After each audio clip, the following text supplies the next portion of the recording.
అంటే కేర్ లేదు, లవ్ లేదు, ఇష్టం లేదు, ఏం లేదు.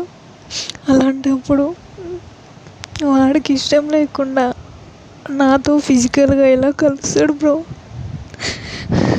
అసలు షాక్లో ఉన్నా నేను. అసలు లాస్ట్ కూడా ఒక్కసారి ఛాన్స్ ఇస్తావని అడుగుతుండు నన్ను.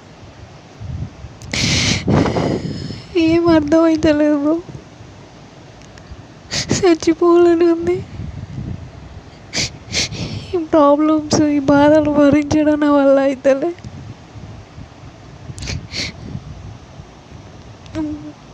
వాడన్నా నన్ను అర్థం చేసుకుంటాడు అని నేను వాడికి చెప్తే వాడు లాస్ట్కి ఒక్కసారి ఛాన్స్ ఇస్తామని అడిగిండు బ్రో. నాకు ఎంత బాధ ఉంటుంది, గుండె ముక్కలైంది బ్రో.